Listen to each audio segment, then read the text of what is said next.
बाकी ऑफिसर्स हैं।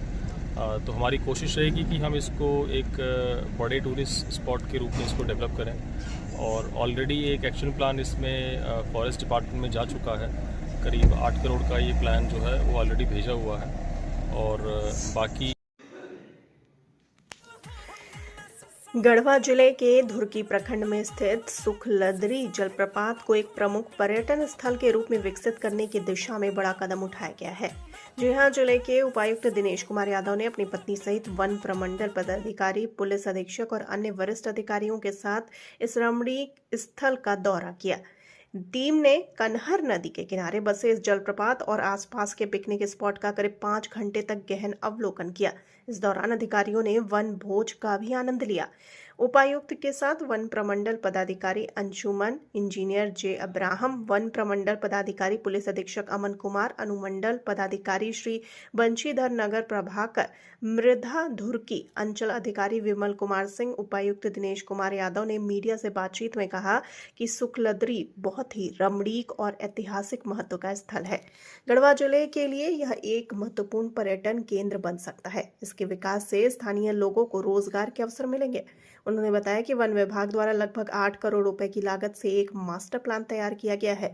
इस प्लान को जल्द लागू करने के लिए यथोचित प्रयास किए जाएंगे। पर्यटन विभाग के साथ समन्वय स्थापित कर सभी संबंधित अधिकारियों की सहमति से इसे एक आकर्षक पर्यटन स्थल के रूप में विकसित किया जाएगा। विकास कार्यों पर विस्तृत विचार मंथन किया जाएगा ताकि स्थल की प्राकृतिक सुंदरता बनी रहे और पर्यटकों की सुविधाएं बढ़े। इस अवसर पर वनपाल प्रमोद यादव, वनरक्षी धुर्की प्रखंड के मुखिया प्रतिनिधि, पंचायत समिति सदस्य और स्थानीय ग्रामीण उपस्थित थे। आपको बता दें कि सुखलदरी जलप्रपात गढ़वा जिला मुख्यालय से करीब 60 किलोमीटर और धुर्की से लगभग 8 से 10 किलोमीटर दूर कनहर नदी पर स्थित है। ये झारखंड छत्तीसगढ़ सीमा पर है, जहां 100 फीट ऊंचाई से पानी गिरता है। आसपास हरे भरे जंगल और पहाड़ हैं जो इसे पिकनिक और पर्यटन के लिए आदर्श बनाते हैं। नव वर्ष, मकर संक्रांति जैसे अवसरों पर यहाँ बड़ी संख्या में सैलानी आते हैं और मेला भी लगता है। जिला प्रशासन की इस पहल से उम्मीद है कि सुखलदरी जल्द ही झारखंड के प्रमुख पर्यटन स्थलों में शुमार होगा। में सुखलदरी डैम जो है उसका हमने भ्रमण किया है और गढ़वा ज़िले की एक बहुत ही इम्पॉर्टेंट टूरिस्ट डेस्टिनेशन है। प्राकृतिक सुंदरता बहुत इस जगह की अच्छी है और इसी दिशा में हमने यहाँ भ्रमण किया है। आज पूरी टीम है, फॉरेस्ट के भी हमारे साथ डीएफओ और बाकी ऑफिसर्स हैं। तो हमारी कोशिश रहेगी कि हम इसको एक बड़े टूरिस्ट स्पॉट के रूप में इसको डेवलप करें और ऑलरेडी एक एक्शन प्लान इसमें फॉरेस्ट डिपार्टमेंट में जा चुका है।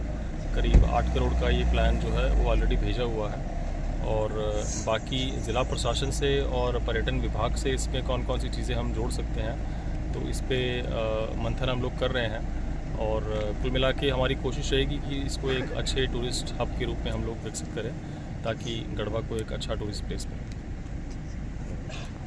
सुखलदरी ये आपका झारखंड और छत्तीसगढ़ के बॉर्डर पे लगा और काफ़ी एलिफेंट अफेक्टेड है आसपास जो जितने विलेज हैं। तो यहाँ पे मतलब दोनों लेवल पे हम लोग काम कर रहे हैं। अब मेन कारण है कि जैसे जंगल थोड़ा सिमटता जा रहा है तो उसकी वजह से ये द्वंद्व है वो बढ़ रहा है। तो एक जो क्रिएटिव लेवल पे होता है कि जहाँ पे भी जो किसी का घर टूट गया या फिर किसी की फसल क्षति हुई तो हम लोग नियमानुसार जो आकलन करके उसका मुआवजा देते हैं। और उसके अलावा जो मेन जो इसका प्रिवेंटिव सॉल्यूशन है कि हम लोग जितना जंगल की वृद्धि कर सकें, तो उसके लिए हम लोग भी कार्यरत हैं। जैसे 2021 से 2023 के बीच में 2 साल में तो जितने भी जिले हैं झारखंड में तो सबसे ज़्यादा वन की वृद्धि गढ़वा में हुई है। तो अब ये वाला प्रयास के वजह से ही हुआ कि जो हम लोग वन विभाग के द्वारा कर रहे हैं, लेकिन कल इससे नहीं होगा, और भी करना है। तो उसके लिए हम लोग तत्पर हैं कि ताकि वन की वृद्धि हो सके और इस द्वंद्व को रोका जा सके। पिछले औसत के हिसाब से इस बार वन की वृद्धि जो कर रहे हैं सर, कितना वृद्धि हुआ है? 2021 से 2023 तक लगभग 12 स्क्वायर किलोमीटर है जो मेरे डिवीजन में। यहाँ पे गढ़वा में 2 डिवीजन है, गढ़वा नॉर्थ और गढ़वा साउथ में, तो लगभग 12 स्क्वायर किलोमीटर का वृद्धि हुआ है।